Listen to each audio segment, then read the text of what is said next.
What is going on YouTube? Edged Mindset here. I've got a pseudo unboxing for you. So here's the deal. Here's the story. I got this in earlier today. I was so excited. I'm sorry, I just couldn't wait to set up the camera and open this. And on top of that, there were some cool surprises in here. So I opened it up just thinking it's the knife, and I'm like, I'm not going to do an unboxing. I'll just open it up and maybe show and tell later. But then it came with cool little trinkets from Cutlery Shop. So I wanted to share that with you. So I'm recreating what happened a few hours ago. Ordered this from Cutlery Shop. Those guys are so awesome. I opened this up, and those that have ordered from them, you know, this isn't going to be a shocker, but it's been a long time since I've done this. Look at this. Look at this. Look. Look, there's little lollipop suckers in there. There's the lanyard. Multiple stickers. Well, let's take a look. Let's open this up, shall we? We got time, right? You don't have anywhere to be. I don't have anywhere to be. Where I have to be is right here. Stay sharp, cutleryshop.com. Got that stucker. Got that sucker. Another sucker. Here is the Cutlery Shop little lanyard ribbon thing. Stay sharp. That's cool. Business card and suckers. I mean, how awesome is that? I love seeing that stuff. And this is a sandwich bag. So that means they're doing all this by hand, right? Obviously, they're putting this together when you order the knife and they send it off to you. Like, how sticky sugar sweet is that? But yeah, let's move on to the knife. So no, I did open this up. This is not a blind unboxing. However, it did give me a chance to mention a couple things for you. Or it gave me a chance to get a couple things straight in my head so that when I mention these things to you, it makes more sense. Man, sometimes my brain and my mouth are not operating on the same frequency. This is the Yojumbo Sprint Run that just came out. Yojumbo, like, how clever is that? If I worked at Spyderco, that's the kind of stuff I would come up with, expecting it to get shot down. So for those that don't know, this is the larger version of the Yojimbo, which is Yojimbo is like a samurai type term. I think I should know the answer to this. I think it's an actual person.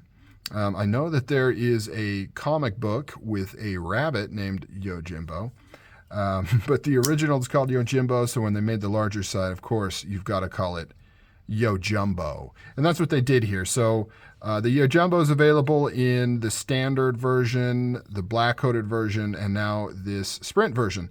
So what does the Sprint version get you? Well, it gets you S90V, CPM S90V steel. Right there. S90V is awesome, and I 100% trust Spyderco with their heat treat and their preparation of said steel. So I know this knife is going to perform like gangbusters. Spyderco is awesome. When they say they use a steel, you know they're treating it right, they're preparing it right. It's high quality stuff, so that's always a plus. S90V is awesome. You also get carbon fiber scales, and you get Spyderco's awesome textured carbon fiber, which I love. I don't care much for just glossy standard carbon fiber. It looks cheap to me, but I really like this textured carbon fiber. I'm not sure how exactly it's done, if it just comes this way, but it basically has the texture of G10 on top of carbon fiber, and it's like the texturing is some sort of clear epoxy type coating over the top of some sort.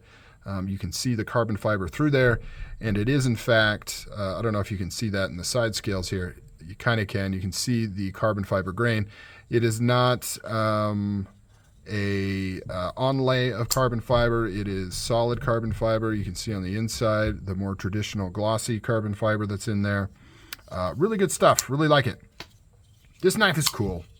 It's cool. I love it when they do stuff like this. It's simple, but you know, take a knife that's already cool and do a big version of it. And that's what they did here. Feels really good in the hand. Super, super lightweight. Let's get a weight on this thing. For being such a large freaking knife, this is extremely lightweight. 5.1 ounces. And And let's compare it to the weight of a PM2. So 3.9 ounces. But then when you compare the size difference, look how much bigger it is. It's a monster. Not only is it way longer, the blade is way taller or wider, depending on how you're looking at it. Handle too, about the same thickness, I think. Yep, about the same thickness. So big blade, big handle, big knife, really cool stuff. There are a couple notes though on this knife that I want to point out. It is tip up, tip down, left hand, right hand carry. However, I do have a question for you lefties out there. When I close this knife, I pinch it between my index finger and my thumb, just like so. But when I try to do it with my left hand, I'm not quite sure how you lefties manage that. The only thing I can think of is to depress it with your thumb and actually let it fall and then close it. Let me know if you have a different way of doing it. But based on me tinkering around, the compression lock does not seem like a very left hand friendly lock. I could be wrong, but I can't see how to make it work. Liner locks and frame locks, I have no issue closing with my left hand.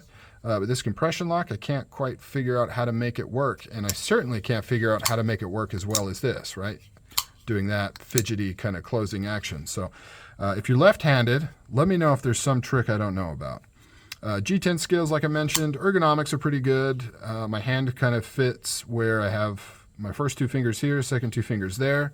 Kind of just grips right there, feels really good. You can also kind of come back here. That feels really good. Can't really choke up. You can technically put your finger there, but it's not very comfortable.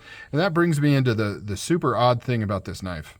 And that is this little hump right here. When you close it, it sticks out right there.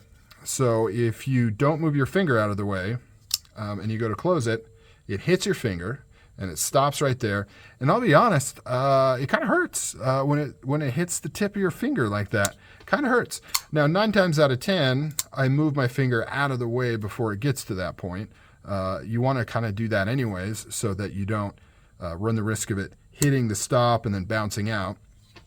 It kind of gives it, when you release this compression lock, slows the blade down a little and allows it to close easy and smoothly. But sometimes I'm a little slow and it'll kind of hit the tip of my finger and it just kind of looks weird. And it's also strange because the regular Yojimbo does not have that. There's no reason for it. I cannot see any mechanical reason to have that there. My only thinking, and this is pure conjecture here, just completely guessing, is that the jig or the template that they needed to use to machine grind a blade of this size, or maybe the blade shape or the type of edge, required this much material to maybe work with it, and they needed it there to do the blade, and it would cost too much to remove it after the fact. I don't know. That's the only thing I can think of, because you would think they would just take the Yojimbo and scale it up directly, but they've actually modified this piece here, and not only did they modify it, but it actually gets in the way of closing the knife. You can see it sticking out there. Very odd.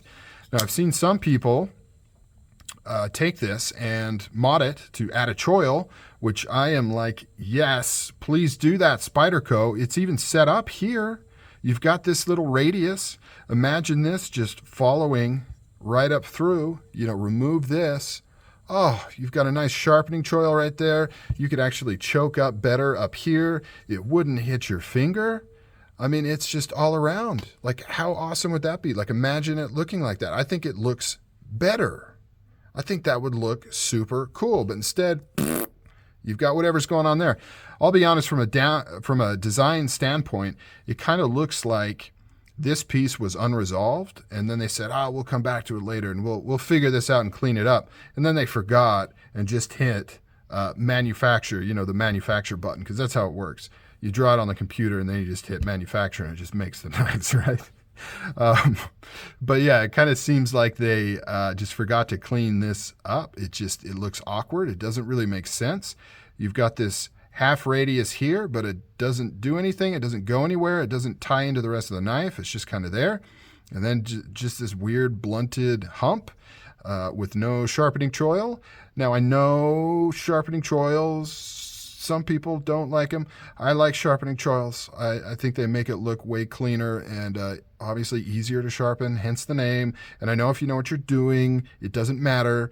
But for 90% of knife owners out there, I think the sharpening choil makes sharpening a lot easier, and it makes the knife look better, in my opinion. I don't like this kind of plunged up secondary bevel. But man, imagine that with a choil right there. That would be sick. But other than that, very, very cool. I got this on a screaming deal from Cutlery Shop. They don't have it anymore. It was $175 for this guy. Now I think the price is back up to like the $245 standard price or something. Screaming deal. Somebody posted it on Facebook, and I was like, can't pass that up. I wasn't really looking to get one of these, but love that carbon fiber, love sprint runs, and wanted to try out the Yojumbo. And I got to say, I'm not disappointed. So 3 things on this knife, right? 3 things I want to point out. The biggest one is this goofy thing. That's the main one. Second one is the tip is really, really thin, and that's the same thing with the Yojimbo. Really thin tip. This is not a hard use knife. You don't want to be doing any prying or digging with this tip. It will break off. Even though the steel is done very well, that thing will break off. It's very, very thin. This is actually a defensive knife by nature, designed by Michael Janich, I believe you pronounce his name. He's a defense instructor, and he designed this knife as a defensive tool, but it is also a wicked, wicked slicer with this hollow grind, very thin behind the edge, really good slicer. So watch that tip, watch that hump, and then the other thing is the tension on the lock back is actually quite stout. It was very stout. I took it apart and loosened it up a little bit, but it's still very stout. The spring tension on this is very strong. So keep that in mind too. If that's something that'll bug you, you might want to adjust that, take it apart, reduce some of that spring tension like I did. Not easy to do because it is some fairly thick gauge steel and there's no relief cut. So that's why it's so strong. And it's also sharply bent at just an angle here. So just a couple points. Those last 2 are not big deals. None of them are big deals. Last 2 especially are just kind of little side notes, just FYIs, in case you care. But overall, really like this knife. I'm going to be carrying it at least the rest of the night. Really fun, super lightweight. Love this design. All right, guys, I'm out of here. You take it easy. I'll catch you on the next one.